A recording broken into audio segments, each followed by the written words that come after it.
පැතුම උදා ජීවන කුසුම එදා ගිය මඟ සොයුර සදා සමරනු වැතිර අතා පොදු ජන පැතුම උදා ජීවන කුසුම එදා ගිය මඟ සොයුර සදා සමරනු වැතිර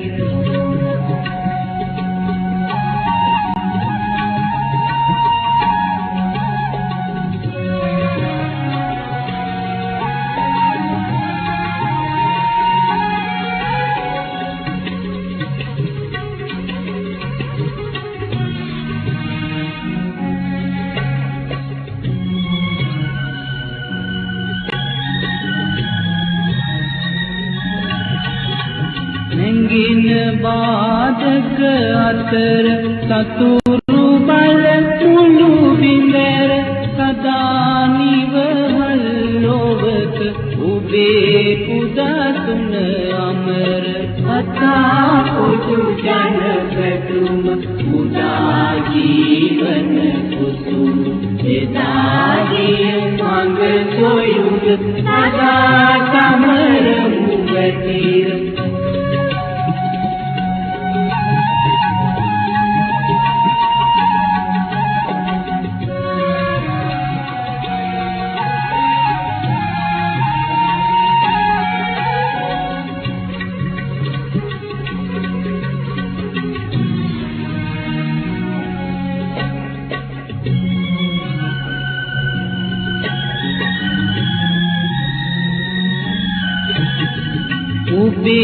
පැතුමන් විලස නංගාරතු රජ අඹර උදාවන නවෝ දෙක උබේ පුදසුන අමර අතා පොදු ජන පැතුම උදා ජීවන කුසුම එදා දිය මඟ සොයුන සදා සමරනු වැතිර අතා පොදු ජන පැතුම උදා ජීවන කුසුම එදා ගිය මඟ සොයුන සදා සමරනු වැතිර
එළිය කරවා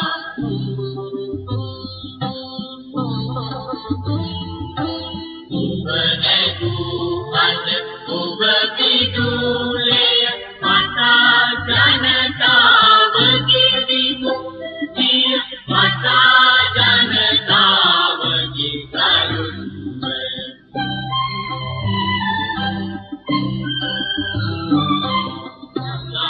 සමරමු සොහොයුරෝ නදා සමරමු සොහොයුරෝ නදා සමරමු සොහොයුරෝ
ආදරණීය සහෝදරීනි සහෝදරවරුනි අද 2020 නොවැම්බර් මාසේ 13 වෙනිදා මීට වසර 31කට පෙර 1987-89 වකවානුවේ පැන නැගුණු අරගලයත් ඒ අරගලයේ දේශපාලන අත්දැකීමත් ඒ අරගලයේදී දිවිපිදු සහ විවිධාකාර කැපකිරීම් කරපු පරිත්‍යාගම් කරපු සහෝදර සහෝදරියන් සැමරීම සඳහාත් අපි අද එකතු වෙලා ඉන්නවා. අද පෙරටුගාමි සමාජවාදී පක්ෂයේ විදිහට ඔබ මිය ගොස් නැත තේමාව යටතේ 31 වන ඉල්මහ විරු සමරුව පවත්වන්නේ 1987-89 අරගලය සම්බන්ධයෙන්ුත් ඒ අරගලයේ උරුමය සම්බන්ධයෙන්ුත් ඒ වගේම ඒ අරගලය සමකාලීන මොහොතට ඒකේ සාරය ගලප්පා ගන්න කොහොමද කියන එක සම්බන්ධෙනුත් යම් ආකාරයක සංවාදයක් තියෙන මොහොතක. ඒ නිසා ඒ අරගලයේ නිෂේධනීය අත්දැකීම් මේ අරගලයේ තිබුණු අඩුපාඩු වගේම ඒ අරගලයේ සාධනීය අත්දැකීම් මේ අරගලයේ අප ආරක්ෂා කරන උරුමය සම්බන්ධ බරපතල සාකච්ඡාවක් ගොඩනගිය යුතුයි කියලා හිතනවා. ඒ සඳහා පෙරටුගාමි සමාජවාදී පක්ෂයේ ලෙස මීට පෙර වසරවල කරාට වඩා වෙනස් ආකාරයකට තමයි මෙවර අපට ඉල්මහ විරු සමරුව පවත්වන්න වෙන්නේ. මීට පෙර වගේ සියලු සහෝදර සහෝදරියෝ එක තැනකට එකතු වෙලා අපිට රතු දජ අතැතිව ඒකරාශීව සාමූහිකව මේ සමරුව පවත්වන්න බැරි වටපිටාවක් ගොඩනැගිලා තියෙනවා. ඒ විශේෂයෙන් මේ වෙනකොට තිබෙන ගෝලීය වසංගත තත්ත්වය COVID-19 වසංගත තත්ත්වයක් සමග. නිසා මේ අවස්ථාවේදී අපිට ඉල්මහ විරු සමරුව පවත්වන්න වෙන්නේ මර්ධනයෙන් අනතුරුව ගෙවුණු භීෂණකාරී වටපිටාව ඇතුලේ විරු සමරුව පැවැත්වුවා වගේ සමහර විට තනි තනියෙන් සමහර විට කීප දෙනා බැගින් එක තැනකට එකතු වෙලා මේ සමරුව පවත්වන්න සිද්ධ වෙලා තියෙනවා. එවැනි තත්ත්වයක් යටතේ අන්තර්ජාලය හරහා සමාජ මාධ්‍ය හරහා ඔබ මිය ගොස් නැත 31 වන ඉල්මහ විරු සමරුව සඳහා එක් වී සිටින සියලුම සහෝදර සහෝදරියන් ඊටාම සහෝදරත්වයෙන් පිළිගන්නවා. ඒ වගේම ලෝකේ පුරා විසිරී සිටින සියලු සහෝදර සහෝදරියන් මේ සමරුව සමග ඒකාබද්ධ වෙන මේ මොහොතේ අපි ඉල්ලා හිටිනවා මුලින්ම ඒ ලංකාවේ දේශපාලන ඉතිහාසයේ ඊටාම තීරණාත්මක සම්දිස්ථානයක් වෙච්ච අරගලයට පක්ෂපාතය වගේම අරගලයේ විවේචකයන් පවා ලංකාවේ දේශපාලන ඉතිහාසයේ සම්දිස්ථානයක් කියලා සලකන 1987-89 අරගලයේදී සමාජවාදයේ වෙනුවෙන් සමාජවාදී විප්ලවීය පරිවර්තනයක් වෙනුවෙන් පුළුල් සමාජමය අරමුණක් වෙනුවෙන් තමන්ගේ දිවි කැප කරපු ඒ වීරෝදාර සහෝදර සහෝදරියන් ඒ වීරවරුන් ඒ වීරවරියන් ඔවුන් සිහිපත් කිරීම සඳහා ඔවුන්ට අපේ සහෝදරාත්මකභාවය ඔවුන්ට අපේ තිබෙන ගෞරවය පිරිනැමීම සඳහා විනාඩියක නිශ්ශබ්දතාවයක් පවත්වන විදියට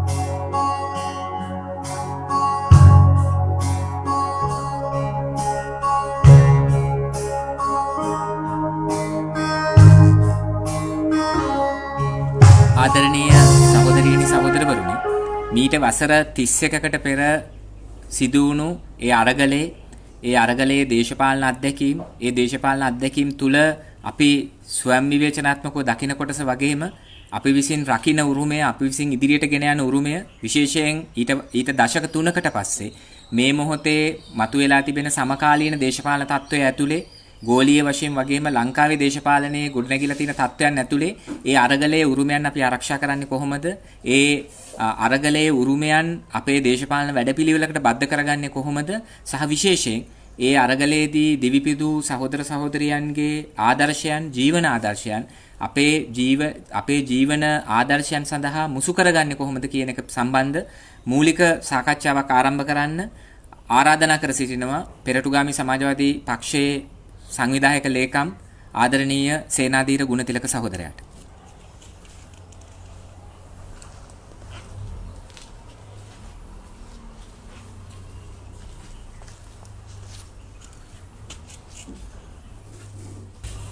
ඔබ මේ ගොස් ඇත එහෙම නැත්නම් 31 වෙනි ඉල්විරු සමරුව අද පවත්වන මේ වෙලාවේ අපි හිතනවා එකක් තමයි දැන් සාමාන්‍ය අත්දැකීම කලින් පුදු සහෝදරයත් අතු කරා වගේම අපි මේ අවස්ථාව විවිධ තැන්වල සමහරවිට දිස්ත්‍රික්ක කීපයක නැත්නම් පොදුයි අපි එකතු වෙලා කරන සමරු රැලියක් නැත්නම් රැස්වීමක්. නමුත් දැන් එතනින් එහා ගිහිල්ලා විශේෂ තත්ත්වයක් යටතේ අපිට මේ සාකච්ඡාව හැදවන්න වෙලා තියෙනවා අන්තර්ජාලය ඔස්සේ. ඒ නිසා අන්තර්ජාලයේ සමාජ වෙබ් අඩවි ඔස්සේ අපිත් එක්ක මේ වෙලාවේ මේ සමරු සාකච්ඡාවට සම්බන්ධ වෙන ආදරණීය සහෝදරයින් සහෝදරවරුන් ඒ වගේම අපේ හිත මිත්‍රයින් හැමදෙනාම ඉස්සෙල්ලම අපි ආදරෙන් පිළිගන්නවා. මේ වෙලාව අපි හිතනවා කෙනෙකුට එන්න පුළුවන් මේ වගේ සමරුවක් මීට අවුරුදු 30කට 31කට නැත්නම් දශක කීපයකට කලින් සිද්ධ වෙච්ච අරගලයක් මානව සමාජය විශේෂ තත්ත්වයන්ට මුහුණ දෙන්න ඉන්න වෙලාවක වසංගතයක් වගේ වෙලාවක ඇයි මේ සමරුවක් ඇඳවන්නේ කියලා. එහෙම සරල ප්‍රශ්නයක් කෙනෙකුට එන්න පුළුවන්. අපි හිතනවා දැන් අපි මුහුණ දෙමින් ඉන්න තත්ත්වය ලෝකේ පුරාම අපි හැමෝම මුහුණ දෙමින් ඉන්න තත්ත්වය ඒ වගේම ලංකාවේ අපි මේ ජීවත් වෙන මේ වෙලාවේ මුහුණ දෙමින් ඉන්න තත්ත්වය හරියට කල්පනා කරලා බැලුවොත් අපිට මේ දෙක ඊටාම ළඟින් යන මේ අත්දැකීම් බවට පත් වෙනවා. අරගලයයි එහෙම නැත්නම් 88 89 අරගලයයි අපි මේ ජීවත් වෙන මේ මොහොතේ අපෙන් ඉල්ලන උත්තරයයි අතරේ ලොකු සමානකමක් තියෙනවා. ඒ නිසා අපි හිතනවා මේක මේ කිසිම පටලැවිල්ලක් නැහැ. කතා කළ යුතුම මගහැර යා යුතු නැති සාකච්ඡාවක් තමයි ඉස්සරහට කැඳවලා තියෙන්නේ. දැන් අපි දැනටමත් දන්නවා අපි එකින් එක පෙරilla පීවරෙන් පීවර පළවෙනි රැල්ල දෙවෙනි රැල්ල කියලා ලෝකේ පුරාම වසංගතයක් කොරෝනා වසංගත අපි වෙලාගෙන ඉන්නවා. මේ වෙද්දී දසලක්ෂයට වඩා මිනිස්සු ලක්ෂ 12කට වඩා මිනිස්සු අපි නන්නාඳුන මිනිස්සු ඒ වගේම අපි දන්න අය අපේ රටේ මිනිස්සු ඒ වගේම ලෝකේ පුරාම දසදහස් ගණන් මියන්න පටන් ගන්නවා. කෝටි 5මාරට වඩා මිනිස්සුන්ට මේ රෝගේ වැළඳිලා ඒ ව්‍යසනය මැද්දේ ජීවත් වෙන වෙලා තියෙනවා. ඒ වගේම තමයි දැනටමත් කියනවා දැන් පහුගිය දවස් 10ක් ඇතුළේ එක්සත් ජනපදයේ පුරාම ලක්ෂ 10කට වැඩි පිරිසකට රෝගේ වැළඳුණා කියලා වාර්තා කරනවා. තවත් ලක්ෂ 2ක් මියන් නියමිතයි කියලා කියනවා එක්සත් ජනපදයේ විතරක්. එතකොට මේක මේ දිගින් දිගටම යන තත්ත්වයක්. හරියටම ගත්තොත් දැන් අපි අහලා තියෙන මේ වෙලාවේ මේ ගැන මේ බොහෝ දෙනෙක් කියවනවා.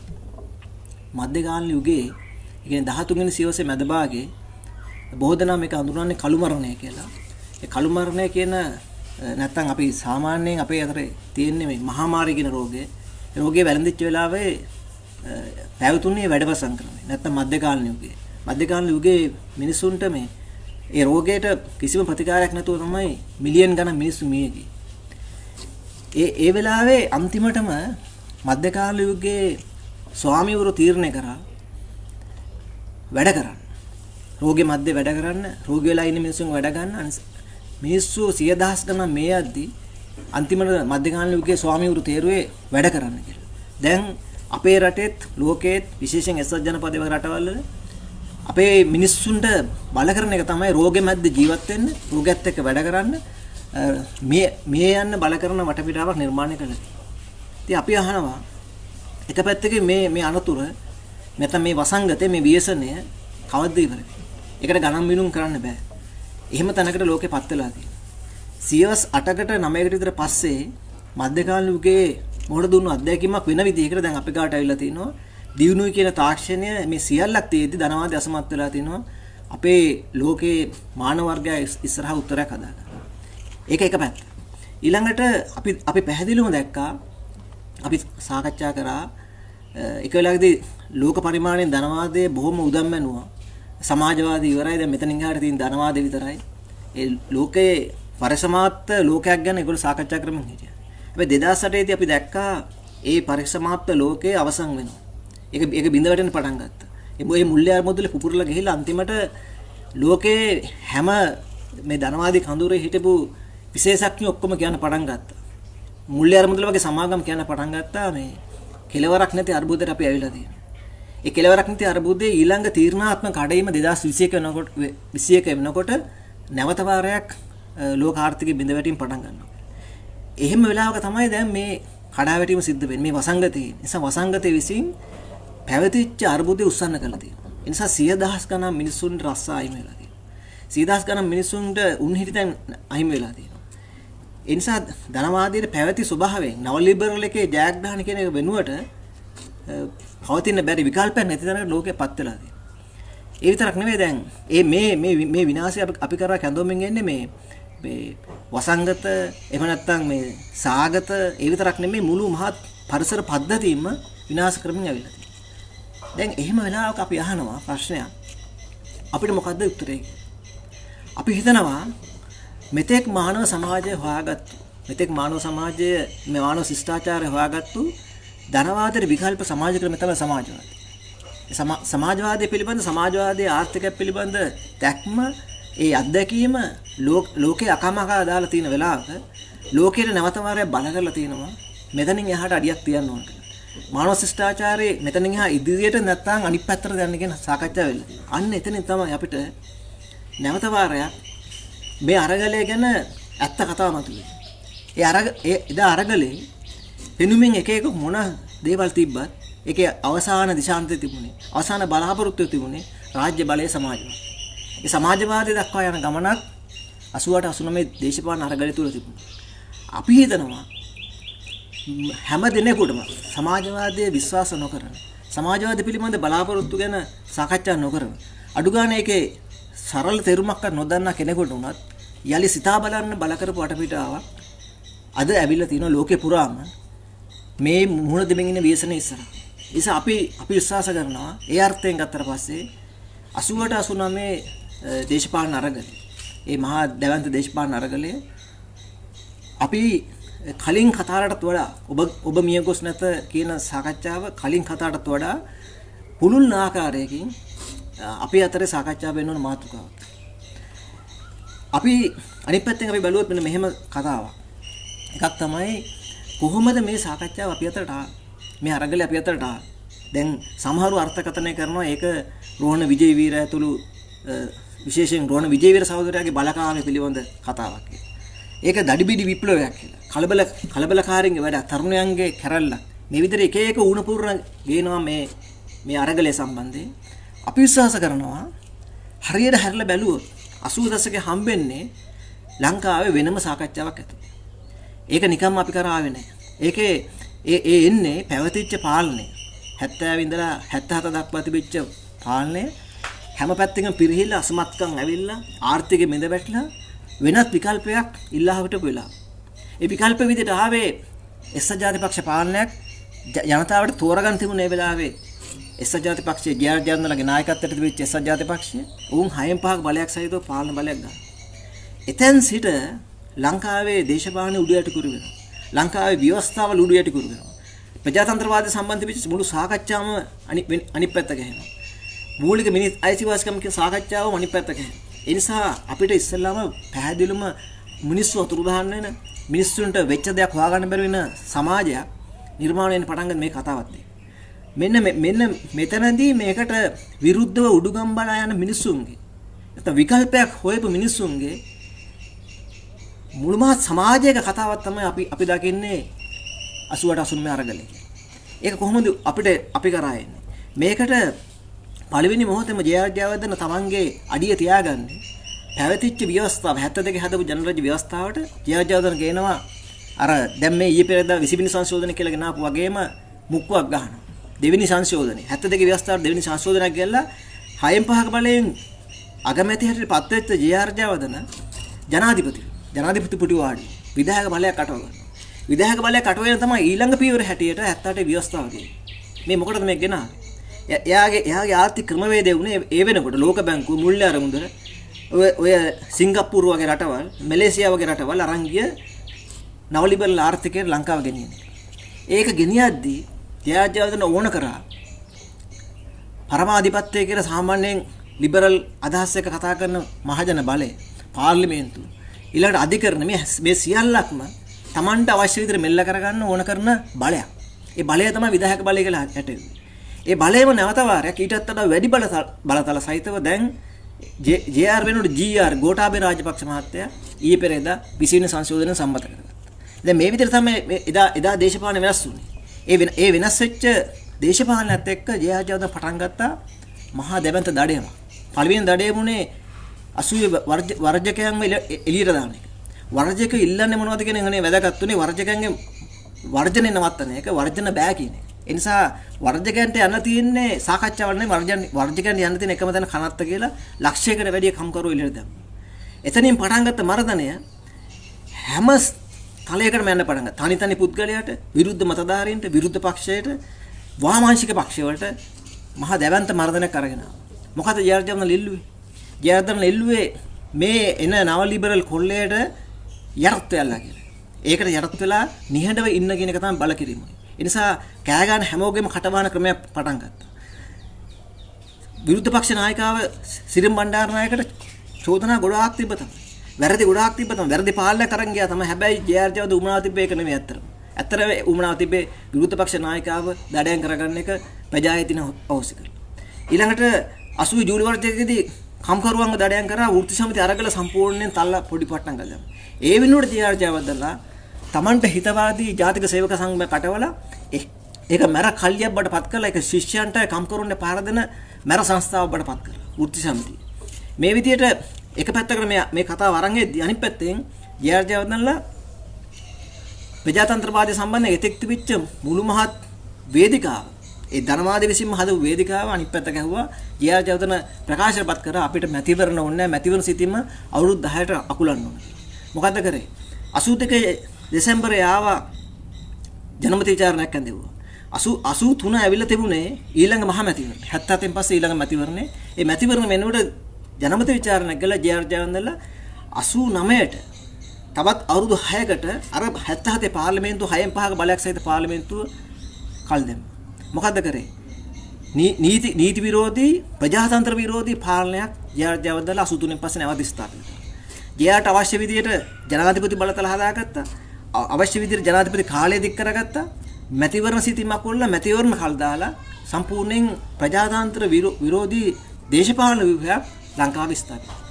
මේකත් එක්ක කතා කරන මිනිස්සුන්ව දඩයන් කරන්න හොඳම මෙවලමක් හැටියට ජයර්ජවදන හොයාගත්තා. ත්‍රස්තවාදී වැළැක්වීම පනත 79 එකක් තියෙනවා. එක පැත්තට හදිසිනීතිය කැඳවන, එක පැත්තට ත්‍රස්තවාදී වැළැක්වීම පනත ගෙනවා. මෙන්න මෙවැනි තීරණාත්මක වටපිටාවක් ලංකාවේ දේශපාලනේ ගොඩනැගුණා. ඒ ගොඩනැගුණාට පස්සේ ඒකට හැම දහරාවක්ම වුණා. සමහර වමේ ව්‍යාපාර, ප්‍රජාතන්ත්‍රවාදය ගැන කතා කරපු ව්‍යාපාර, ඊළඟට විශේෂයෙන් ඒ වෙලාවේ ශ්‍රී ලංකා දස් පක්ෂ විරුද්ධ පක්ෂය ඔවුන් සීසිකට ගිහිලා පරාජිත තත්වයක සම්පූර්ණයෙන් අකුල ගන්නවා.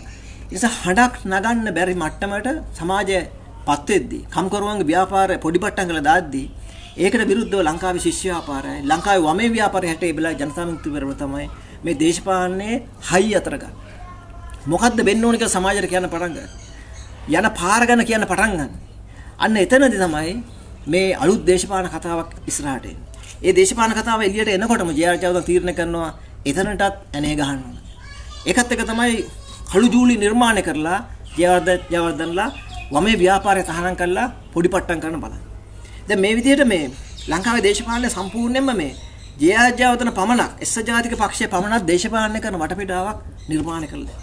ඒ විතරක් නෙමෙයි මේ විදිහට මේ සම්පූර්ණ ක්‍රියාවලිය අරන් යන අතරේ උතුරේ අයිතිවාසිකම් වෙනුවෙන් කතා කරපු උතුරේ හඬක් නගපු එහෙම නැත්නම් උතුරේ තමන්ගේ දේශපාලන අයිතිවාසිකම් ගැන මානව අයිතීන් ගැන සාකච්ඡා කර මුළු කතාවම පොඩි පට්ටම් කරලා උතුරේ ජනයාට විශේෂයෙන් තමිල් භාෂා කතා කරපු ජනයාට දැවැන්ත පීඩනයක් වර්ධනයක් අරන් යනවා. ඒක පටන් ගන්න 77 මැතිවරණත් එක්ක.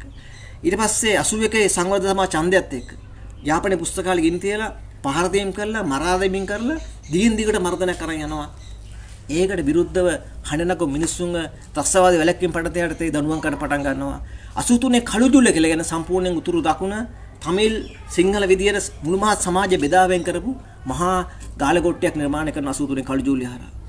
මෙහෙම තැනකට ලංකාවපත් වෙද්දී ඒතෙන්දී කලියුත්තේ මොකද්ද කියන එක දේශපාලන කතාව හරියටම සාකච්ඡාවට ගෙනාවේ එදා ලංකාවේ වමේ ව්‍යාපාර. අන්න එතනදී අපිට හම්බෙනවා තවත් අලුත් කතාවක්. දැන් වගේම තමයි මීටත් වඩා වෙනස් විදිහට එදා අපිට හම්බෙනවා. එදා ඉන්දියාව හිටියේ අද ඉන්දියාවේ ඉන්න තැන නෙමෙයි. එදා තිබුණ සමාජවාදී කඳුර. අද සමාජවාදී කඳුරක් නෑ. අද රුසියාවක් තියෙනවා. එදා ඉන්දියාව මොකක් හරි විදියට සන්දානගත වෙලා හිටියේ නැත්නම් ඒගොල්ලෝගේ අක්ෂය බඩපත් වෙලා තිබ්බේ සෝවියට් දේශයත් එක්ක. ඒ වෙනකොට පාකිස්තානයේ තමයි එක්සත් ජනපදයේ ළඟම හිතවතා බඩපත් වෙලා තිබ්බේ. ලංකාව කොහෙද හිටියේ? ලංකාව 77 ඉඳලම තමන්ගේ නොබැඳි කියලා තිබිච්ච මුළු කතාවම පැත්තකට දාලා ජයාජයව දරලා ආරම්භයේ පටන්ම සම්පූර්ණයෙන්ම ලිංගත උනේ යටත් උනේ එකඟතාවය තිබුණේ සැලියුට් එක තිබුණේ වෙනකොට මේ එක්සත් ජනපදයේ. ඒ නිසා තමයි ජයාජයවගේ පාලන යැන්කි ඩිකි කියලා වෙනම කතාවකුත් වෙන්න පටන් ගත්තේ. ඒ නිසා මොකද උනේ? මේ කලාපීය බලදේශපාලනයත් එක්ක එන්න තීරණාත්මක වෙන පටන් ගත්ත ජාතික ප්‍රශ්නේ. ජාතික ප්‍රශ්න තීරණාත්මක වුණා විතරක් නෙමෙයි ඉන්දියාව එක මොහොතක තීරණය කළා කලාපීය බලදේශපාලන වුණා වෙන ලංකාවට කඩාවැටෙන. ඒක තමයි ඉන්දු ලංකාවේ විසුම. ඉන්දු ලංකාවේ විසුමත් එක්ක ලංකාවේ 80 දේශපාලන ඉතාම සංකීර්ණව තැනකට යනවා. එතකොට ඉන්දියාවට යටවෙච්ච කලාපීය බලවතාවට යටවෙච්ච පාලනයක්ද ඒ වගේම කලාපීය බලවතාවට යටවෙච්ච නව ලිබරල් එකකට යටවෙච්ච කොල්ලකාරීත්වයට යටවෙච්ච පාලනයක්ද මෙන්න මේවට විරුද්ධව දේශපාලන වශයෙන් අලුත් සටන් පාඨ නිර්මාණය වෙන පටන්. නව ලිබරල් කොල්ලයත් එක්ක පෞද්ගලීකරණය විකිණීමයි සියලු අයිතිවාසිකම් උදුරා ගැනීමත් එක්ක අලුත් දේශපාලන කතාව නිර්මාණය පටන් ගන්නවා. ඒක පටන් ගන්න 77 මුලින් ඉඳන්. දැන් බොහෝ දෙනෙකුට අමතක වෙලා තියෙනවා. ශිෂ්‍ය ව්‍යාපාරයේ අපිට මොන ගහිච්ච කීර්තිමත් අපි හැමෝම ආදරය කරපු සහෝදරයෙක් ශාන්ත බණ්ඩාර සහෝදරයෙක්. ඔහුගේ ශිෂ්‍යභාවය හවුසි වෙන්නේ ශිෂ්‍ය සටන් වලද නෙමෙයි. ජයචවදන ආපු ගමන් හාල් පොත් කපනවා. හාල් පොත් කැපුවට පස්සේ හාල් පොත් කපන්න එපා කියලා පෙරහැදෙන විශ්වවිද්‍යාල ශිෂ්‍යොත් එක්ක පාට බැස්සට පස්සේ තමයි ශාන්ත බණ්ඩාර සහෝදරයාගේ ප්‍රජායතිය හවුසි කරදා. ඊට පස්සේ එකින් එක අයිතිවාසිකම් උල්ලංඝනය වෙන්න පටන් ගන්නවා. නව ලිබරල් ධනමාදයේ ආරම්භයේදීම අත තියෙන එක ශේෂ්ත්‍රයක් තමයි අධ්‍යාපනය. අධ්‍යාපනයේ 81 දවල පත්‍රිකාව හරහා ඒක කප්පාදු කරන ලෑස්ති වෙනකොට ඒකට සමස්ත ශිෂ්‍ය ප්‍රජාව ලංකාවේ ශිෂ්‍ය ව්‍යාපාර නායකත්වයෙන් පෙරට එනවා. ඊළඟට සෞඛ්‍ය සේවයට මේක අත තියෙනකොට ඒකටත් විරුද්ධ ශිෂ්‍ය ව්‍යාපාර පෙරට එනවා. උතුරු කොළඹ වෛද්‍ය විද්‍යාලය හරහා වෛද්‍ය ශාස්ත්‍රයේ පෞද්ගලීකරණයට යනකොට පෞද්ගලික වෛද්‍ය විද්‍යාල පටන් ගන්නකොට ඒකට විරුද්ධව අරගලේ තීරණාත්මක විදිහට නැගෙලෙන පටන් ගන්නවා.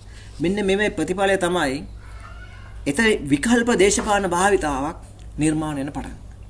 විකල්ප දේශපාලන භාවිත නිර්මාණය පටන් ගන්නවා. එකක් කලාපීය බල දේශපාලන විරුද්ධව ඊළඟට පෞද්ගලීකරණය මේ උදුරා ගැනීමට එරෙහිව ඊළඟට ප්‍රජාතන්ත්‍රවාදී අහිමිවීමකට එරෙහිව මුළු මහත් දේශපාලන ව්‍යුහයට විරුද්ධව නැගී හිටින්න ඕන දේශපාලන කතාවක් වමේ ව්‍යාපාරයේ මූලිකත්වයෙන් නිර්මාණය වෙනවා. මේකට තමයි අපි කියන්නේ 88 89 අරගලය කියලා. ඒ නිසා ඒක ඇතුලේ අපිට හම්බුනේ විජීවීර කෙනෙක්, ගමනායක කෙනෙක්, සුමිත් අතුකෝරල කෙනෙක් විතරක් නෙවෙයි. ඒකට මුළු මහත් සමාජයේ සාතිශය බහුතරයක් මිනිස්සු විවිධ මට්ටම් වලින් කැම ටිකක් දීලා නැත්නම් පෝස්ටරයක් අලවලා එහෙම නැත්නම් වචනයකින් ගල් මුල් වලින් හරි මොන හරි ක්‍රමයකින් දායක වෙන තැනකට ආවා. ඒක පක්ෂ ભેදයකින් තොරව ආවා. වෙනම ගත්තොත් ඒ මහා සාතිශය බහුතරයක් මිනිස්සු විවිධ තැන්වල හඬනගු මිනිස්සුන්ගේ ඒකමතියක් නිර්මාණය වෙන පටන් ගත්තා මේ ව්‍යාපාරය. ඒතර අන්නේ ඒ ව්‍යාපාරය හරහා මොනතරම් අඩුපාඩු තිබ්බත් ඒ ව්‍යාපාරයේ දිශානතිය වෙලා තිබ්බේ මේ පවතින ක්‍රමය වෙනස් කරපු පොදු මේ අයුක්තියට එරෙහිව සමාජ යුක්තිය වෙනුවෙන් සමාජවාදය ගොඩනගන දේශපාලන අරගලය. ඒ දේශපාලන අරගලේ විවිධ දේවල් තිබ්බා. දැන් අපි දන්නවා දැන් මේ වෙනකොට මේ දේශපාලන අරගලය එක එක මට්ටම් වලින් මේක උපමට්ටම් කරන්න හදනවා. Tamanට කැමති විදිහට උපමට්ටම් කරන්න හදනවා. හැබැයි එදා මූලික මේ කතාව ඇතුළේ තිබිච්ච දේ තමයි වඩා යහපත් සමාජයක්, සමාජවාදී පාලනයක්, සමාජවාදී ආර්ථිකයක් වෙනුවෙන් අවසාන ඉලක්කය දක්වා සටන් කරන්නේ. එතකොට අන්න එතනදී අපිට හම්බෙනවා මේ අරගලය ඇතුලේ මග තියලා යන්න ඕන දේවලුයි. ඒ වගේම අපි අරන් යන්න ඕන දේවලුයි. මේක ඇතුලේ මහා උරුමයක් තියෙනවා. අපි හිතනවා වාමාංශික විදියට ලංකාවේ මේ වෙලාවේ දේශපාලනය කරන මිනිස්සු හැටියට ලෝකේ පුරාම මේ ඇවිල්ලා තියෙන මහා ව්‍යසන ඉස්සරහා උත්තර හදන උත්තරයක් හොයන මිනිස්සු හැටියට මෙන්න මේ 88 89 අරගලය ඇතුලේ තිබිච්ච දේශපාලන උරුමය මොකද්ද? අපේ උරුමය මොකද්ද කියලා අපි හොයාගන්නවා. අන්නේ උරුමය හොයා ගැනීම අපි හිතනවා ඉතා විශාල වැදගත්කමක් තියෙනවා. මොකද මේකට එක නෑකම්, එක නෑදෑයෝ, එක උරුමකාරයෝ එමින් ඉන්නවා. හැබැයි අපි හිතනවා ඇත්ත උරුමය හොයා ගැනීම තියෙන වමට. වමේ වගකීමක් ඒක ඒ උරුමය අරගෙන යන. මේ අරගලය ඇතුලේ තිබුණා මහා අසම්මුතිය. සම්මුතියක් තිබුණේ නැහැ. සම්මුතිය තිබුණේ මිනිස්සුත් එක්ක. අසම්මුතිය තිබුණේ ධනවාදයත් එක්ක. මොකක්ද ඒ අසම්මුතිය? අසම්මුතිය තමයි අවුරුදු දහස් ගාණක් තිස්සේ පීඩාවට පත්වෙච්ච මිනිස්සුන්ගේ හඬ මේ අරගලය ඇතුළේ තිබුණා. ඒ හඬ කොහෙදිවත් අත්දුහැර යන බලාපොරොත්තුව මේ මිනිස්සු ගාව තිබුණා. අපි හිතන එක ඉතාම වැදගත් ලක්ෂණයක් කියලා. කොහෙදිවත් ඒක බිම තියන් ලෑස්ති උන්නේ නැහැ මිනිස්සු. මර්ධන ඉස්සරහා වෙන දුෂ්කරතා ඉස්සරහා අමාරුකම් ඉස්සරහා බැරිකම් ඉස්සරහා කොහෙදවත් බිම තියන්න ඕන නැති බිම තියන්නේ නැති අදිස්ථානයක් සහිත අසම්මුතිකාමයක් තිබුණා මේ අරගලයේ දිහා. දැන් අපි දන්නවා මේ අරගලේ අපිට හම්බෙච්ච බොහෝ වීරයන් වීරවරුන් ඉන්නවා. නැත්නම් අපිට අත්හරින්න බැරි අපිට කවදාවත් අමතක වෙනවන මිනිස්සු ඉන්නවා. ඒ අසම්මුතිය කොයිතරම් තිබ්බද කියනවනම් දැන් ඔවුන් අරගෙන ගියේ. අපි කියමුකෝ පීඩිත ගොවියාගේ ප්‍රශ්නේ, උතුරේ පීඩිතයාගේ ප්‍රශ්නේ, ලංකාවේ ශිෂ්‍යයන්ගේ ප්‍රශ්නේ, නාගරික පැල්පත් මිනිසුන්ගේ ප්‍රශ්නේ මේ හැම එකම තිබිච්ච වේදනාව මේ අරගලය ඇතුලේ අසම්මුතිකාමීව නැගී හිටියා. ඒකට හයියක් වුණා. ප්‍රජාතන්ත්‍රවාදී ඉල්ල මිනිසුන්ගේ හඬ මේක ඇතුලේ තිබුණා. යුක්තිය ඉල්ල මිනිසුන්ගේ හඬ මේක ඇතුලේ තිබුණා. දේශපාලන නිදහස ඉල්ල මිනිසුන්ගේ මේ හඬ මේක ඇතුලේ තිබුණා. ඒ නිසා ඒක කොහෙදවත් බිම තියන්නේ නැති අසම්මුතියක් මේ කතාව ඇතුලේ තිබුණා. ඒ විතරක් නෙමෙයි දැන් මේ අරගලේ පෝෂණය වෙද්දී ඒ අරගලේ ඇතුලේ අපිට හම්බෙනවා එක තැන් වලින් අපූර්ව මිනිස්සු ටික. අපිට එක පැත්තකට විජේ වීර සහෝදරයා, එක පැත්තකට නන්දතිල ගලප්පත් සහෝදරයා, එක පැත්තකට සුමිත් අතුගෝර සහෝදරයා, තව පැත්තකින් පීදාස රණසිංහ වගේ මිනිස්සු, විමල රත්නලා, මේ වගේ එක තැන්වල එක පරම්පරාවක එක යුගයක තීරණාත්මක මිනිස්සු අපිට හම්බ. ඒ වගේම තවත් මිනිස්සු අපිට මොන ගහනවා මේ අරගල ඇතුලේ විවිධ තැන්වලදී ඉඩම ගමල, රංජිතම්ලා, වෙනුරලා වගේ අලුත් පරම්පරාව. මේ හැමෝගෙම දේශපාලන ගුණයක් ව්‍යාපාරය තුළ ඇවිල්ලා තිබ්බා. අපි විශ්වාස කරනවා ඔවුන් තුළ තිබෙච්ච විශේෂ ගුණය මොකක්ද? ඔවුන් අරගෙන ආපු සම්ප්‍රදාය මොකක්ද? අපි හිතනවා ලෝකේ පුරාම වමේ මිනිස්සුන්ට වැදගත්. ලෝකෙම අරගෙන ආවිලා තිබෙච්ච වමේ සම්ප්‍රදායක්, මාක්ස්වාදී සම්ප්‍රදායක්. ලංකාවේ පැරණි වමේ ව්‍යාපාරය තිබෙච්ච මාක්ස්වාදී සම්ප්‍රදායක් උරතියාගෙන ආපු මිනිස්සු පොදියක් අපිට හම්බ වෙනවා මේ අරගලය ඇතුලේ. මොකද මේ අරගලේ බැලූ බැල්මටම තිබුණේ අපිට ඒක ජනතාවාදී අරගලයක්. ඒ බැලූ බැල්මට තිබුණේ ඒක දේශප්‍රේමී අරගලයක්. මොකද ඒක දේශප්‍රේමී අරගලයක් වීමේ පූර්ව කොන්දේසිම තිබ්බා. මොකද අපි පාරක ඇවිදගෙන යනවා තාම සමාජයට අපිට හම්බ වෙනවා මව්බිම නැත්නම් මරණය කියලා සරම්පාටයක් බිත්ති පුරා දකින්න තිබ්බා. ඉන්දියන් හමුදාව පළවා හරියු කියන සටන් පාට තිබුණා. ඒව ඇතුලේ තිබිච්ච මූලික කතාව තමයි කලාපීය බලවතාගෙන් නැත්නම් මේ ආක්‍රමණිකයාගෙන් රට ගලවා ගත යුතු කියන දේශප්‍රේමී පණිවිඩයක් තිබුණා.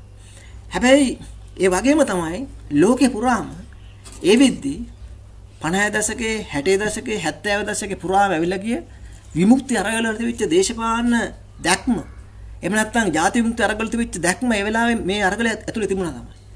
හැබැයි ඒ දැක්ම එහෙම තියෙන අතරේ ඒ අරගලේ හිටපු නියමවන්, ඒ අරගලේ හිටපු අපිට හම්බෙච්ච සංවිධායකයන්, නැත්නම් ගුරුවරුන්, සමීප මිත්‍රයින් මේ හැම කෙනෙක් තුළම තිබුණා ඒ පටු ප්‍රාදේශීය කතාවෙන් ඉක්මවා ගිය, කොදෙව් කතාවෙන් ඉක්මවා ගිය ජාතික දැක්ම.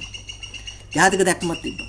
එකක් අරගලේ ඇතුලේ අර සම්මුති බිඳින්න නැති එක. සම්මුති බිඳින්න නැති එකට හොඳම උදාහරණයක් ගෙනාපු විශේෂම සහෝදරෙක් තමයි සාන්ත බණ්ඩාර සහෝදරයා. සාන්ත බණ්ඩාර සහෝදරයාව අවසාන මොහොතේ සියල්ල බිලිගැනීමෙන් ඉන්න වෙලාවක ඔහු අතුරුන් අරගෙන මත්තකොඩ STB කඳුරේ රඳවල ඉන්නද්දී අන්තිමේදී ඔහුව 90 මාර්තු මාසේ ඝාතනය කරන්න නියමිත වෙලා තිබුණා. එතකොට ඔහු හැසිරෙච්ච විදිය පාවදීමට එරෙහිව ඔහු කරපු අරගලය, ඔහු එකට මුහුණ දුන්නු අභීත බව, ඒ සියල්ලක් විසින්ම අන්තිමේදී සොල්දාදුවන් ඔහුගෙන් අහනවා ඔබට අන්තිමට මොනවද කියන්න තියෙන්නේ කියලා. අන්තිමට මොනවද කියන්න තියෙන්නේ කියලා අහද්දී ඔහු පැහැදිලිවම කිව්වා දේ තමයි පක්ෂයට කියන්න මම පාවා දීලා නෙමෙයි මැරුණේ කියලා. ශාන්ත බණ්ඩාර මැරුණේ පාවා දීලා නෙමෙයි කියලා පක්ෂයට පණිවිඩයක් යවන්නේ. එතකොට ඔහු තුල තිබුණා අරගලය බිඳෙන්නේ නැති විශ්වාසයක්.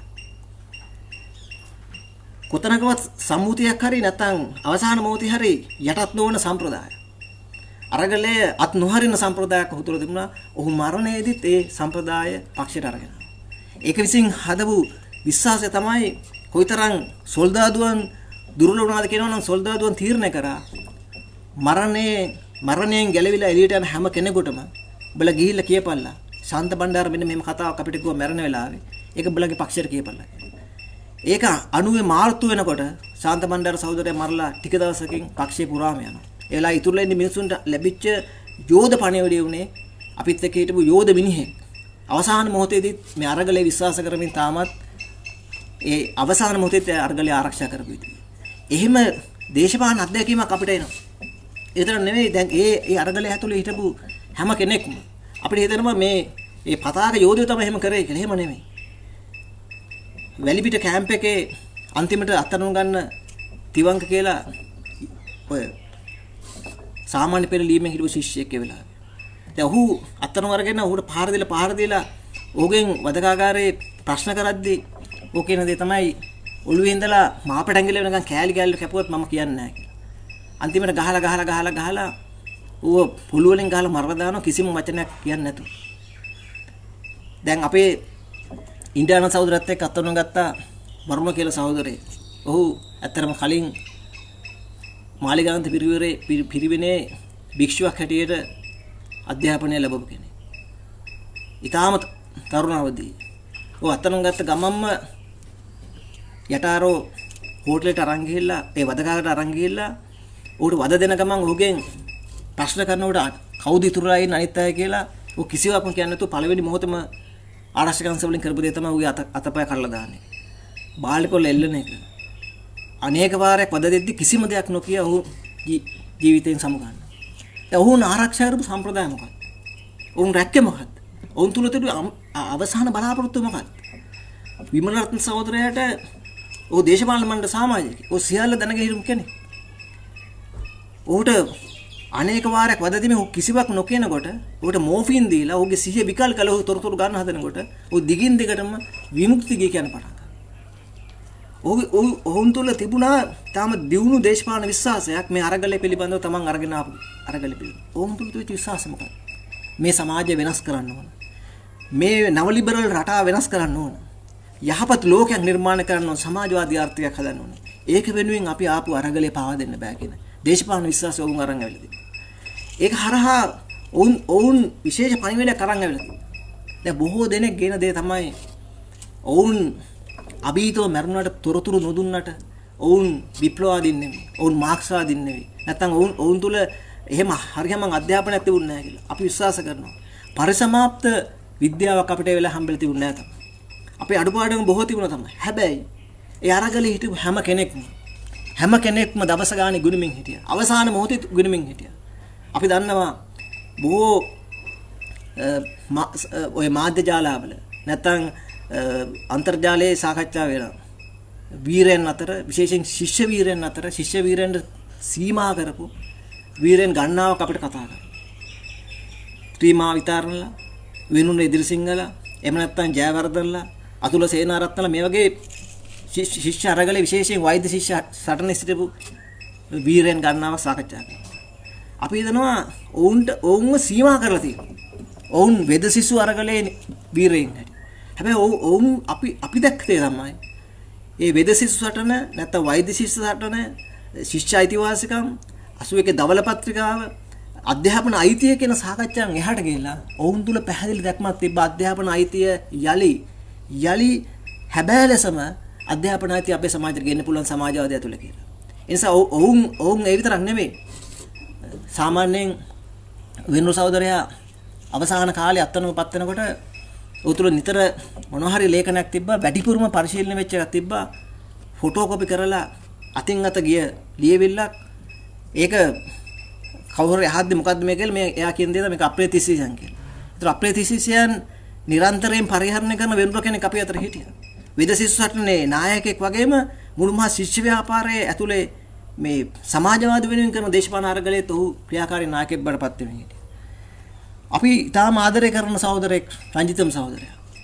රංජිතම් අපිට තාමත් ඩූරින් විරෝධය සිංහලෙන් කියව ගන්නත් අපිට තාම බැරි වෙලා තියෙනවා. හැබැයි ඩූරින් විරෝධය රංජිතම් සහෝදරයා මුලින්ම කියවන්න පටන් ගන්නේ බැගසින් බන්ධනාගාරයෙන්. කවුරුත් ආදරය කරන සහෝදරෙක් ඉඩමගම සහෝදරයා. ඉඩමගම සහෝදරයා එක වෙලාවකදී තමන්ගේ විශ්වවිද්‍යාලයේ හිටපු මිත්‍රයන්ට කතා කරලා චේග් වෙරගෙන පොතක් පරිවර්තන කරලා ෆොටෝකොපි කරලා අපි අතර එනවා. දැන් මේවා පරිහරණය වෙමින් එද්දි මේ කතාව කියද්දී මතක් වෙන සමීප අත්දැකීමක් තියෙනවා අවසාන වෙලාවේ. නොවැම්බරේ රෝණ සහෝදරයත් නැති වෙන ඔන්න මේ නැතිෙද්දි අපිට එක වෙලාවකදී හඟුරන්කෙත ඉඳලා නුවරලි දක්වා ආරක්ෂිත වෙන ප්‍රධාන මාර්ග මග ඇරලා. කැලෑ වලින් තේවතු වලින් මැද්දෙන් ඇවිල්ලා එක වෙලාවකදී රාත්‍රී ගත කරද්දී ඒ ඇතිවෙච්ච දේශපාලන සංවාදයකදී රාජ්‍ය බලය ගැන සාකච්ඡාවක් ආවට පස්සේ සහෝදරයෙක්ගේ ගමන් මල්ලෙන් ඇදලා ගන්න රජහා විප්ලවයේ පොත. අපි හැමෝම පුදු වෙනවා ඒ වෙලාවේ කොහොමද මේව අරගෙන යන්නේ කියලා. මොකද අපිට ඒ වෙලාවේ ගම්පෙරළිය පොත ඉතිහාස පොතක්වත් ගෙනියන්න බැරි වෙලාවක අපේ සහෝදරු ගාව වැඩ කළ එකට අමතරව Taman කියවන ලීවිල්ලක් තිබේ බොහෝ දෙනා තුල තිබුණේ මාක්ස් ආදී පතවල. මූලික සමාජ දේශපාලන දැනුම කියලා 89 අගභාගයේ තමයි ලංකාවට ඉස්සෙල්ලාම සිංහලෙන් අර පොත් පෙළක්ම ලංකාවට එන පටන් ගත්තේ. ඒ හැම පොතක්ම වගේ අපේ සහෝදරු පරිගණනයකට පටන් ගත්තා. ඒ නිසා මේ ඇතුලේ වෙන මුකුත් නෙවෙයි තිබුණේ. මේ ඇතුලේ තිබුණ අපූර්ව සම්ප්‍රදායක්. ඒ අපූර්ව සම්ප්‍රදායක් කියලා කියන්නේ අපි හැමෝම දන්නවා ඒ පක්ෂය ඇතුලේ විශේෂයෙන්ම සාකච්ඡා වෙන සහෝදරයෙක් වනසිංහ සහෝදරයා. අධ්‍යාපන අංශයේ බාර හිටපු සහෝදරයා. දැන් ඔහුගේ නමින් නැතුණාට අපේ අතට පොත් පින්චක් එනවා දර්ශනය පිළිබඳව. කොහොමද මේ කතාව අපි දීඝටනාත්මකව කියවගන්නේ කියලා. ඒකේ තිබුණේ තිලක්කාරීවසම් කියලා පෙටකවරේ. හැබැයි ඇතුලේ තිබුණේ වනසිංහ සහෝදරගේ ශ්‍රමය. ඌ මහා ශ්‍රම කාලයක් පැය කළා පොත් පින්චවල් දෙකක් විදියට දර්ශනය කියන්නේ මොකද්ද? කොහොමද ලෝකේ තේරුම් ගන්න කියලා විශ්ලේෂණයක් පක්ෂ සහෝදරු අතට එවලු. දැන් මේවා ඇතුලේ මේව අරගෙන වනගත වෙච්ච කඳුරු ඇතුලේ කුඩා කාමරවල සති ගණන් ඉඳගෙන අපේ සහෝදරවරු ලෝකේ පුරාම තිබිච්ච සමාජවාදී සම්ප්‍රදාය මාක්ස්වාදී සම්ප්‍රදාය ගැන අපිට පුළුවන් උපරිමයෙන් එදා හිටපු මිනිස්සුන්ට පුළුවන් උපරිමයෙන් මේව හදාරන්න පටන් ගත්තා. ඒ නිසා මේ අරගලේ දිහා බැලුවාම දැන් බොහෝ දෙනෙකුට පේන්නේ දැන් මෑත කාලේ මිය ගියා 89 අරගලේ හිටපු කීර්තිමත් සහෝදරයෙක් මැතිව් සහෝදරයෙක් කියලා. දැන් ඔහු අවසානයේ ඔහුගේ අවමගුල් අවස්ථාව වෙනකොට ඔහුව ලංකාවේ හිටපු හොඳම දේශප්‍රේමියෙක්ට තමයි ඔහුව වරණගන්නේ. ඔහුව විප්ලවවාදියෙක් කියලා වරණගන්න විප්ලවවාදී ව්‍යාපාරයක ඒ අරගලේ හිටපු සමාජවාදී අරගලේ හිටපු කෙනෙක් කියලා වරණගන්න බැරි ගන්නට අපේ දිව නැවෙන්නේ. ඒ මොකද අපි දැන් ඉන්න තැන අනුව අපි ඉතිහාසය කියවන්න පටන් ගන්නවා. අපි ඒ ඉතිහාසයට අනුව අපි හදන. මොකද අපිට ඔහු විප්ලවවාදියෙක් වුණාට පස්සේ අපි ප්‍රශ්න කරන්නේ. හැබැයි ඔහු දේශප්‍රේමියෙක් කියලා කිව්වට පස්සේ අපි ප්‍රශ්න කරන්නේ නැහැ. මොකද අපිටත් එතන ඉන්න පුළුවන්. ඒ නිසා දැන් අපි හිතනවා හැබැයි උරුමේ හොයාගන්නව නම් ඒ හැබැයි උරුමේ හොයාගන්න වෙන්නේ ඒ අරගලේ තිබිච්ච හැම අස්සක් මුලක් නැරම ඒ දේශපාලනේ අපි ඇදලා අරගෙන. ඒක ඇතුළේ තිබිච්ච හොඳ වගේම නරකත් අරගෙන. අපිට නරක ඕන තරම් පේනවා. නරක ඕන තරම් තියෙනවා. මොකද මේ සටන් පාට ඇතුලේ සමහර තිබිච්ච පටුකම් ඇතුලේ සමහර තීන්දුව ඇතුලේ අපි ගත්ත වරද්දා ගැනීම මහා විශාල ප්‍රමාණයක්. හැබැයි අපි විශ්වාස කරනවා ඒ අරගලය ඇතුලේ තිබිච්ච හුයක් වගේ තිබුණු වාමාංශික ගුණය අපේ ඇත්ත උරුමය හෙට දවසේ ජයග්‍රහණ සඳහා පැවතිතු උරුමය අපිට මගහරින්න බෑ කියලා. ඒක මේ මොහොතේ හෙට දවසේ අපි ඉස්සරහට එන දේශපාලන අභියෝග තීරණාත්මක අභියෝග ඉස්සරහා අපිට අත්හරින්න බැරි විශේෂ අභියෝගයක් හිට අපිට තියෙනවා. අන්න ඒ හින්දා අපි මේ කතාව අපි ඉස්සරහට අරන් යන්න ඕන. අපිට මතකයි කවලාවකදී සේනාරත්න කියලා ශිෂ්‍ය ව්‍යාපාරේ අපිට හම්බෙච්ච නායකයෙක් හිටියා. ඌට හැමෝම කිව්වේ සේන කියලා. සේන සහෝදරලා අපි එක වෙලාවකදී දේශපාලන වැඩක් අවසන් වෙලා ඇවිල්ලා ඔහුගේ ගමන් මල්ලේ තිබිච්ච පුංචි දෙයක් බුරුසුවක් හොයාගන්න බැරුව එහාට මෙහාට දඟලනකොට හැමෝම ඌට විහිළු ගන්න පටන් ගත්තා. බුරුසුව හම්බෙලා බෑග් එකේ දාගන්න ගමන් ඌ කියන දේ තමයි ඔයගොල්ලෝ hina වුණාට මේ වරන් තමයි ඊළඟට මේ වැඩෙන් පස්සේ මාළදේවින් වලට අපි යන්නේ කියලා. එතකොට hina වෙවි හරි විහිළුවකට හරි ඔවුන් තුල තිබුණු දේ තමයි මේ ලංකාවේ වැඩේ කරලා අපි යන්න ඕන මේ කොදෙව්වෙන් එහාට කියලා. අපි ඕනතරම් වාදිවාද අහලා තියෙනවා පොත්පත් කියවලා තියෙනවා ලෝක විප්ලවය ගැන සමාජවාදී අරගලය ගැන. අපි පුටුවල වාඩිලා. හැබැයි ප්‍රායෝගික Tamanට දැනුණු භාෂාවකින් Tamanට දැනුණු ආවේශයකින් ඒක අත්නොහැර මේ කොදෙව්වෙන් එහා වෙච්ච මේ ධනාදේ පෙරදීමේ අරගලයක් අපිට තියෙනවා අපි බාර අරන් තියනවා කියලා සටන් කරපු 80 දශකයේ හිටපු මිනිස්සු පොදියක් කන්දරාවක් අපිට හම්බෙලා. ඒ මිනිස්සු තුල ඒ ගුණාංග ඒ විදිහටම ගැබ් වෙලා තිබ්බා. ඔවුන් මිය ගියේ මව්බිමට ජය වේවා කියලා නෙමෙයි. ඔවුන් මිය ගියේ විප්ලවයට ජය වේවා. ඔවුන් මිය ගියේ ලෝක විප්ලවයට ජය වේවා. ඔවුන් මියගේ සමාජවාදයට ජය වේවා. ඒ නිසා ඔවුන් ගැව්වේ මව්බිම ගැන ගුණගී නෙවෙයි. ඔවුන් මේ ඇද්දි ගැව්වේ විප්ලවයේ පිළිවෙන ගී. ඒ නිසා ඒ දේශපාලන කතාව මේක ඇතුලේ තාම බරපතල විදිහට අපිට මගහරින්න බැරි කාරණා කියලා තියෙනවා. ඒ නිසා ඔන්න ඔය සාකච්ඡාවත් එක තමයි අපි විශ්වාස කරනවා මේ අරගලේ පෙළ මේ අරගලේ දිශානති අපිට කියව ගන්න වෙන්නේ. එහෙම නැත්නම් අපි කැමති විදිහට නෙවෙයි. අපි දැන් ඉන්න තැන් වලට අපි දැන් පහුබෑලි ඉන්න තැන් වලට අපේ ඇඟට අපේ ශරීරයට අපේ කඳට බඩට හරින විදිහට 80ට අරගලේ අපි ਵਿਚාරය කරලා වැඩක් නැහැ. ඒ අරගලේ අපිට මගහැරිච්ච බොහෝ දේවල් තියෙනවා. ගත්තු තීරණවල අපිට මගහැරිච්ච මිනිස්සු විශේෂයෙන් අපිට හම්බෙච්ච දශක දෙකක අරගලයක් ඇතුළේ හම්බෙච්ච අපිට හොඳම නායකත්ව පරම්පරාව සංවිධාන පරම්පරාව අපිට අහිමුණා. ඒ වගේම අපිට මේ අරගලේ ජයග්‍රහණ ගන්න බැරුණා. ඒක පරාජිත අරගලයක්. පරාජිත අරගලයක් බඩපත් වුණ නිසා හැබැයි පරාජිත අරගලේ ඇතුලේ තියෙන ඇත්ත හරය ඇත්ත කතාව අපි මගහැරලා අපි හිතනවා මේ සාකච්ඡාව අපිට අරගෙන බෑ කියලා. ඒ නිසා දැන් මෙන්න මෙහෙම කතාවක්. දැන් අපි ඊපෙරේද ඇහුවා ලෝක සෞඛ්‍ය සංවිධානයේ සභාපතිවරයා ටෙඩ්රොස් මහත්තයා දැන් ඔහු කියනවා වසංගතේ විතරක් නෙවෙයි වසංගතේ හරහා මුළු ලෝකෙම තවත් ලෙඩ කරලා තිනවා. ඒ ලෙඩ කරපු ආර්ථිකය ඇතුලේ මේ විදිහට ඉස්සරහට යන්න බෑ. මේක පොදු මානවයා වෙනුවෙන් කැප වෙන ආර්ථිකයක් අපි ගොඩනගන්න ඕනේ. ඔහු මොන භාෂාවෙන් කිව්වත් ඔහු කියන පොදුකම හදන්න පුළුවන් වෙන්නේ කොහොමද? අපි සරලවම ප්‍රශ්නයක් අහුවොත් මෙන්න මෙහෙම. 80ට පරම්පරාවට තිබිච්ච ආවේශය මොකක්ද? ඔවුන්ට තිබුණේ ජේ.ආර්. ජයවර්ධනත් එක්ක ප්‍රශ්නයක්. සටන් පාඩුව තිබ්බ තමයි. ජේ.ආර්. මරුම කියලා තියලා තිබ්බ හැබැයි ජේ.ආර්. මරුම කෙනෙක් කතාව නෙමෙයි එතන තිබුණේ. එතන තිබුණේ ධනවාදයේ පළවා හරිම කියලා. සමාජවාදී පාලනයක් හදමු කියලා. ඇයි? දැන් අපි මෙන්න මෙහෙම සරලම ප්‍රශ්නයකට අපි ආවොත් අපේ හෙට දවසේ අපේ දුවදරුවන්ට අපි කොහොමද බොන්න ඇත්තටම පිරිසුදු වතුර ටිකක් දෙන්නේ? හෙට එළියට ගිහිල්ලා ගෙයක් ඇතුලේ හරි ගහක් යට ගිහිල්ලා හරි පිරිසුදු වාතය ටිකක් අපි එකතු කරන්නේ කොහොමද? වස විස නැති කැම වෙලක් දරුවෙකුට දෙන්නේ කොහොමද? අපි විශ්වාස කරනවා කවුරු කෙනෙක් හිතනවා නම් ඇත්තටම අධ්‍යාපන අයිතිය අපේ පොදු අයිතියට තියෙන්න ඕන කියලා. ඇත්තටම අපිට බොන්න වතුර ටික අපිට තියෙන්න ඕන කියලා. ඔහුට 80ට 89 පරම්පරාව අනුගමනය කරන්න. ඔවුන්ට අරගලේ අනුගමනය කරන්න වෙනවා. ඔවුන්ට විප්ලවයෙන් තොර මේව කරන්න බෑ. ප්‍රතිසංස්කරණ හරහා මේ දේවල් නැවත ගේන්න බෑ. අපි විශ්වාස කරනවා ඒ කියන්නේ මේක කවුරු කෙනෙක් මාරුවකින් දැන් ලෝකෙට අලුත් දේවල් හම්බෙමින් ඉන්නවා. ට්‍රම්ප් මහත්තයා වෙනුවට ජෝ බයිඩන් මහත්තයෙක් හම්බෙලා තියෙනවා. ලංකාවේ අපිට යහපාලනේ නායකයෝ රනිල්ලා මෛත්‍රීපාල වෙනුවට දැන් බොහෝ දෙනෙක් විශ්වාස කරපු නායකයෙක් හම්බෙලා තිනවා ගෝඨාභය කියලා. දැන් ඒ විදිහ වෙනස්කම් ගොඩක් ලෝකේ වෙනවා. ලෝකේ පුරාම එක වෙලාවකදී ලෝකෙම දහම වෙලා තිබෙන ගෝලීය කතාව. ගෝලීය ආර්ථිකය. ඒ නිසා ලංකාවේ නවලිබර ධනවාද එනකොටත් ආපු කතාව තමයි ලෝකෙම ගෝලීය වෙච්ච වෙලාවක මේක විවෘත කරගෙන ඉන්න බෑ. මේක අරන් දාන්න ඕනේ. ඒ නිසා ඒක හැම පැත්තකින්ම දොරටු අරගෙන යනවා. දැන් අවුරුදු 40ක් 50ක් ගත වෙනකොට ඒ කතාව ඇතුලේ මොන වගේ ප්‍රතිඵලයක් අපිට එනවද කියලා අපි දැන් හැමෝම භුක්ති විඳින්න ඉන්නවා. ඒ නිසා දැන් එන හැම කෙනෙකුටම ජාතික රාජ්‍ය එක තැන් වල අටක වෙනවා. එක්සත් ජනපදයේ හිටපු ට්‍රම්ප් මහත්තයා පළමුවත් ඇමරිකාව, දෙවනුවත් ඇමරිකාව, තුන්වෙනුවත් ඇමරිකාව කියලා ඇමරිකානුවන්ට ඇමරිකාව පිළිබඳ හීනයක් නෑ. ගෝලීය කතාව පැත්තකින් තියෙනවා. ඒ වගේම චීනය එක පැත්තකට තමන්ගේ රට ඇතුලේ මහා දැවැන්ත ජාතිකවාදයක් නිර්මාණය කරන අතරේ ලෝකේ පුරාම තමන්ගේ ආර්ථික දේශපාලන යුද්ධමය දැලක් එලාගෙන යනවා.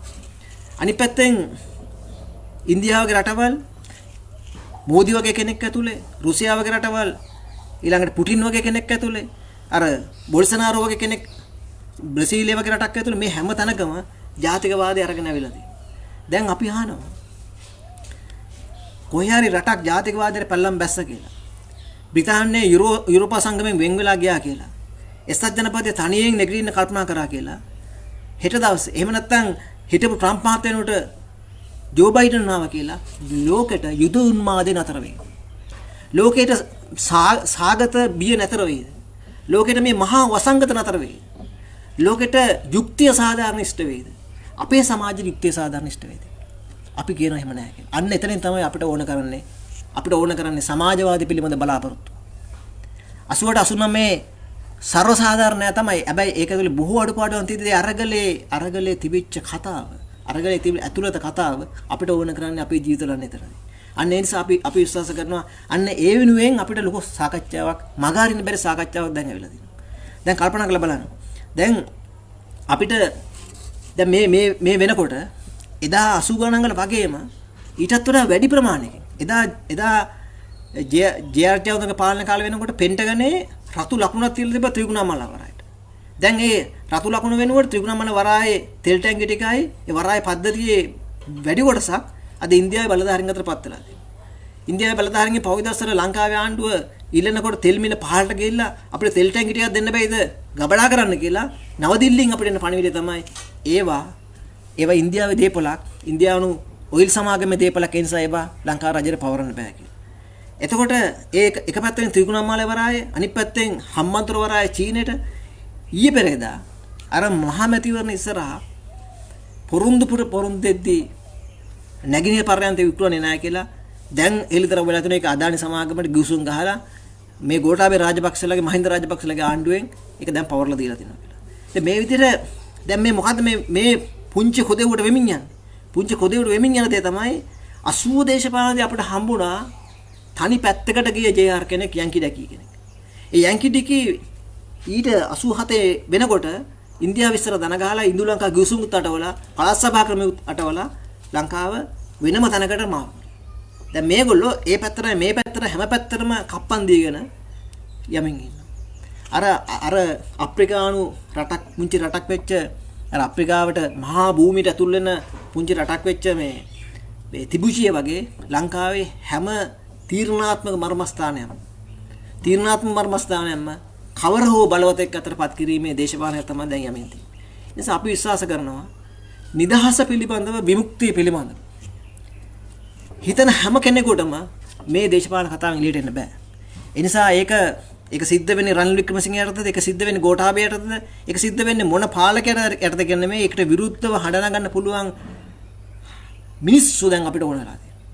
ඒ නිසා අපි විශ්වාස කරනවා මේ කලාපී දේශපාලනයේ කතාව මෙතනින් එහාට පිමි පැනගෙන අපිටත් හොරා මොකක් හෝ මුඛවාඩමක් දාලා මේවා එන්න නියමිතයි. ඒ තරම් නෙමෙයි දැනටමත් වසංගතය තමන්ගේ බලය සඳහා වෙච්ච වැඩපිළිවෙලකට පත් කර මේගොල්ලෝ ඉන්නවා.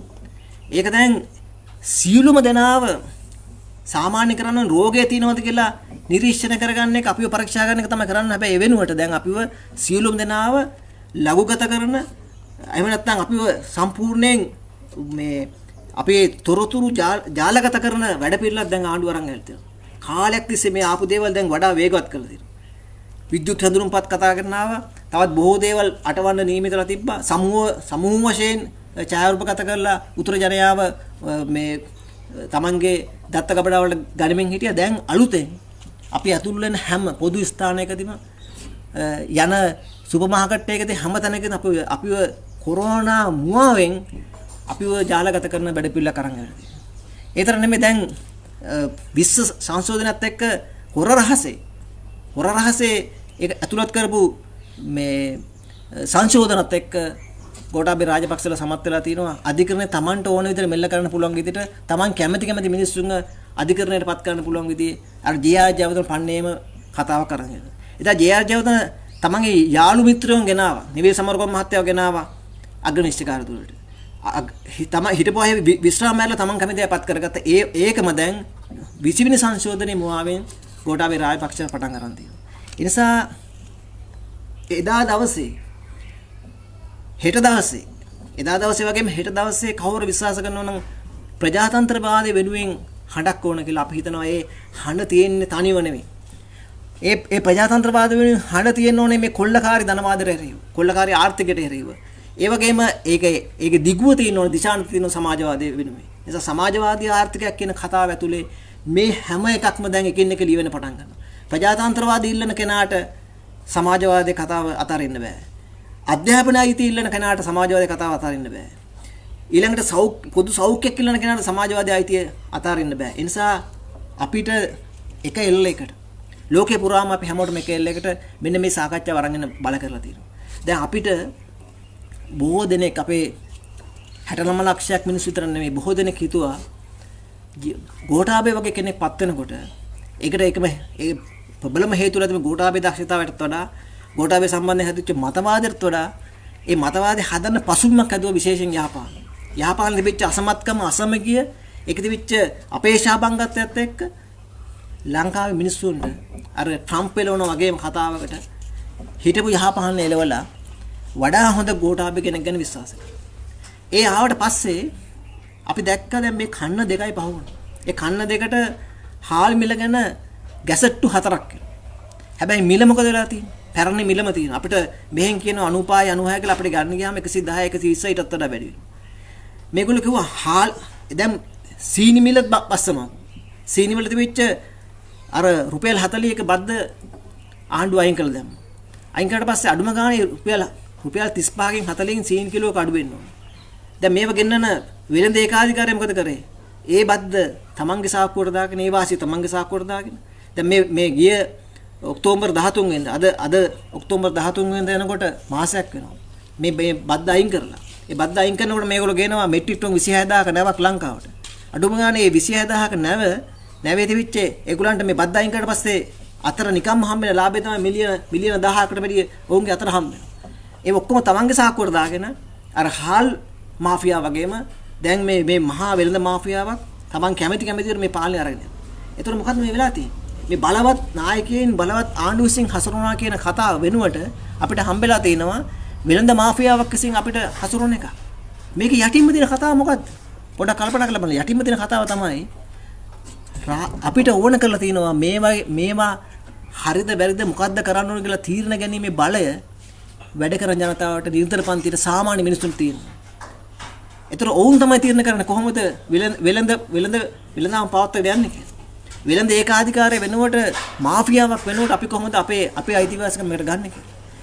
ඒකට තමයි සමාජවාදී. ඒකයි අපි කියලා කියන්නේ අපි හිතපු අපි හොඳම අපිට පිදුරු ගහේ එල්ලෙන්න කියලා හරිය අපි හිතපු හොඳම නායකයා වෙනුවට අපිට දැන් ඒ නායකත් ඇවිල්ලා අපිට හම්බෙන්නේ මේ දෑවැද්ද නම්. අපි විශ්වාස කරනවා අපිට ඊට වඩා රාජ්‍යය ගැන තීරණ ගන්න පුළුවන් ජනතාවක් අපිට පත් කරගන්න වෙනවා. ඒ නිසා ප්‍රජාතන්ත්‍රවාදී නැවත දිනා ගන්න පුළුවන් වෙන්නේ ඒ ප්‍රජාතන්ත්‍රවාදී අයිතිවාසිකම් වෙනුවෙන් හඩනා ගන්න පුළුවන් මැදිහත් වෙන්න පුළුවන් ක්‍රියාකාරී වෙන්න පුළුවන් තීන්දුව ගන්න පුළුවන් ජනතාවක් බලයට ගන්න. ඒක පාලකයෙකුට කරන්න බෑ. ඒ නිසා හිටපු පාලකයා වෙනුවට තවත් පාලකයෙක් ගෙනල්ලා ඒක වෙනස් කරන්න බෑ කියලා දැන් මාස දෙකක් ගත වෙනකොට ලංකාවේ ජනතාව ඔප්පු කරමින් ඉන්නවා. ඒ නිසා වසංගතයේ ඉස්සරහත් ඔප්පු කරන්නේ ඒක. අඩුම ගානේ වසංගතයේ ඉස්සරහා ආණ්ඩුව සමත් උනේ නැහැ. සෞඛ්‍යයට අධ්‍යාපනයට වෙන් කරන වැශීෂ්‍යවල අඩුම ගානේ කප්පාදුව නොකරේ.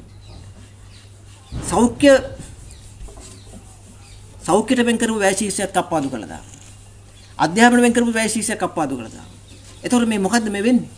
එතකොට ජනතාව වෙනුවෙන් වැඩ කරන ජනතාව තීන්දුව ගන්නව නම් එහෙම නැත්නම් අඩුම ගානේ මහජන සෞඛ්‍ය පිළිබඳ විශ්වාසයවත් අඩුම ගානේ තියෙනවා මේ පාලකයන්ට.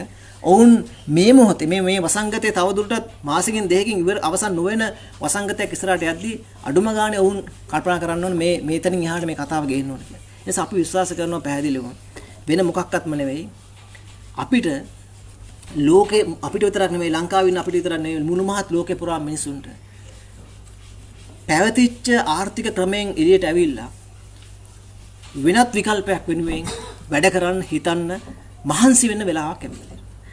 අන්න ඒක කලින්ම දැක්ක අපේ කාලේ પરම්පරාව තමයි 88 89 මිනිස්සු. ඒ අරගල හිටපු අපි කතා කරන වීරෝදාර මිනිස්සු. ඔවුන් මේක කල්තියා දැකලා අධ්‍යාපන අයිතියක් ඒක විකුණන්න බෑ. ඒ නිසා 81ේම දවල් පත්‍රිකාවට විරුද්ධ පාරට බහිනවා. සෞඛ්‍ය අයිතිය වෙනුවෙන් පාරට බහිනවා. ඔවුන්ගේ වේදනාව පැත්තකින් තියලා උතුරු කොළඹ වෛද්‍ය විද්‍යාලයේ සටනට ඔවුන් අවතීර්ණ වෙනවා. එහෙම ඇවිල්ලා ඔවුන් මෞබිමිනුත් එහා ගිහිල්ලා මේ කොදෙවින් එහාගේ දේශපාලනයක් සමාජවාදී ලෝක ආර්ථිකය පිළිබඳ විශ්වාසයෙන් සටන් අදිනවා. අපි හිතනවා අපි නතර වෙලා ඉන්න තැනින් එළියට ඇවිල්ලා මේ නව ලිබරල් ආර්ථිකය අපි ඉස්සරහා තවත් අපි දක්කගෙන යනවද? එහෙම නැත්නම් මේ ව්‍යසනයෙන් වසංගතයට අපි අදන් යනවද? එහෙම නැත්නම් අපි සමාජවාදී පාලනයක් වෙනුවෙන් සටන් වදින්න එකතු වෙනවද කියන බලාපොරොත්තුවෙන් අපිට යන්න බල කරපු කාලයක් ඇවිල්ලා තියෙනවා. ඒක සරල නෑ. ඒක ලේසි නෑ. මොකද 88 પરම්පරාව ගත්තු තීරණයට එකවර අපිට ඉන්න බෑ. අපි බොහෝ දෙනෙක් මේකේ ගොදුරු බවට පත් කරලා තියෙනවා. අපිට හිතන්න බැරි කරලා තියෙනවා. අපි මත බෑ කියන දෘෂ්ටිවාදය පටවලා තියෙනවා. සමාජවාදයට බෑ කියලා ඒක හොඳයි තමයි කරන්න බෑ කියලා විශ්වාස කරලා තියෙනවා. අපි හිතනවා මානව වර්ගයා මෙතෙක් හොයාගත්තු මේ ධනවාදයට විරුද්ධව ධනවාදයේ බෑ කියද්දි ධනවාදයේ අසමත්කම ඉස්සරහා මෙතෙක් හොයාගත්තු හොඳම විසඳුම තමයි සමාජවාදී. සමාජවාදී පාලනය 80ට 89 තිබිච්ච අරගලෙ තිබිච්ච අඩුපාඩු ඒවට වැරෙන් බැට දෙමින් අපි හිතනවා අපි ඉදිරියට ආ යුතුයි කියලා.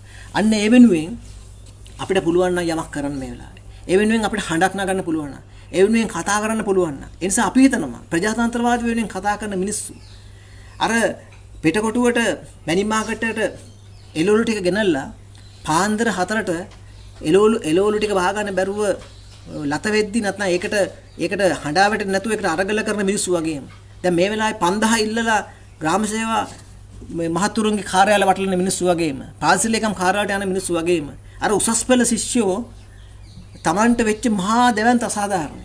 ඒ තුනක් තියාගෙන තමන්ට විශ්වවිද්‍යාලයේ දිහාවට යන්න බැරි වෙච්ච ඒ අවනඩුවට ඉස්සරහා සටන් කරන විශ්වවිද්‍යාල ශිෂ්‍යයන්ට ඒ හැම කෙනෙක්ගේම හඬ ඒ ඔවුන්ගේ වේදනාව ඔවුන්ගේ පීඩාව සංවිධානය කරන ව්‍යාපාරයක් වුණ කළ තියෙනවා. එදා අන්නේ ව්‍යාපාරය තමයි ඒ සංවිධානය තමයි පක්ෂය තමයි ඒ පක්ෂයේ පුරෝගාමී තමයි අපි මේ කතා කරන වීරවරයාට හම්බුනේ. අපි හිතනවා දැන් අපි ඉස්සරහා තියෙනවා මහා ජනකායක පීඩාවක් මහා ජනකායකගේ නැගීමක් ලෝකේ පුරාම වසංගතවල ගොදුරු වෙන මිනිස්සුන්ගේ හඬ ලෝකේ පුරාම සාගතයන්ට ගොදුරු වීමට නියමිත හඬ ඒ වගේම පාරිසරික විනාශ නිසා දහස් ගණන් අතරමං වෙන මිනිස්සුන්ගේ හඬ සරණාගතයෙන් බඩපත් වෙන මිනිස්සුන්ගේ හඬ සංවිධානය කරන ලෝක වමේ ව්‍යාපාරයක් වාමාංශික දේශපාලනයක් දැන් අපිට ඕන කරලා තියෙනවා. අන්න ඒ වෙනුවෙන් අපි හිතනවා 80ට 89 අරගලේ හරහා අපි ගත යුතු මහා දැවැන්ත පණිවිඩයක් තියෙනවා. බරක් තියෙනවා. අපි උසලා ගත යුතු දෙයක් තියෙනවා. අන්න ඒ හඬ අපි උසලා ගත්තොත් ඒ හඬ ඒ බර අපේ දෑතර ගත්තොත් අපි උරමත ගත්තොත් අපි ඔබ මියගොස් නැත කියන දේශපාලන සටන් පාඩේට වඩා හොඳ අරුතක් වඩා දේශපාලන අරුතක් වඩා ජීවමාන අරුතක් එකතු කරා වෙනවා. අන්න ඒ වෙනුවෙන් අපි හිතනවා අපි ලෑස්ති වෙන්න ඕන තැනකට ඇවිල්ලා තියෙනවා. අපිට පසු නොබා යන්න ඕන තැනකට අපි ඇවිල්ලා තියෙනවා. ඒ නිසා මානව සමාජයේ ඉස්සරහා අපෙන් අහන අවසාන ප්‍රශ්නය ඔබ සූදානම්ද කුමක් වෙනුවෙන්ද ඔබ යටත් වෙන්න සූදානම්ද එහෙම නැත්නම් ඔබ පෙරලා සටන් කරන සූදානම්ද කියන ප්‍රශ්නේ අපි ඉස්සරහා තියෙනවා. ඒ නිසා මේක තියෙන්නේ පෙරටුගාමී සමාජවාදී පක්ෂය හරි වාමාංශික වෙන අපි ඉස්සරහා විතර නෙවෙයි මුළු මහත් මානව වර්ගය ඉස්සරහා ඔබ ශිෂ්ටාචාර වැළලීමකට සූදානම්ද එහෙම නැත්නම් ශිෂ්ටාචාර ජයග්‍රහණයකට සූදානම්ද? එහෙනම් අපි මුළු මහත් ලෝකයේ අසමත් වෙලා තියෙන වසංගත පිට වසංගත ගේන මිලියන් ගණන් ජනයාට තමන්ගේ මරණය එනතේ බලාගෙන ඉන්න බල කරලා තියෙන මේ සමාජ ක්‍රමය වෙනස් කිරීමේ දේශපාලන වෙනුවෙන් නව ලිබරල් කොල්ලයට එරෙහිව සංවිධානය වීම වෙනුවෙන් අපි හිතනවා නැවත වාරයක් හිතලා බල කරලා තියෙනවා. අන්න ඒ වෙනුවෙන් අඩියක් අඟලක් තප්පරයක් ඔබට වෙන් කරන්න පුළුවන් නම් ඔබ කැප වෙන්න සූදානම් නම් ඔබ හිතන්න පුළුවන් නම් අපි හිතනවා මෙතෙක් ආපු කතාවෙන් එළියට ඇවිල්ලා හිතන්න ඕන වෙලාවක ඔබේ දුවදරුවන් වෙනුවෙන් ඔබේ පරිසරය වෙනුවෙන් සතා සීපා වෙනුවෙන් අපි හිතනවා අපි විශේෂ පියවරක් ගත යුතුයි කියලා. අන්න ඒ වෙනුවෙන් අපි අරගල කරන අපි හිතනවා 80ට 89 පරම්පරාව දෙසට අපි වඩාත් බැතිමත්ව වඩාත් ආචාරකශීලීව වඩාත් විප්ලවවාදීව ඔවුන්ට හිසන පොවෙනවා. ඔබ හැමදෙනාටම ජය.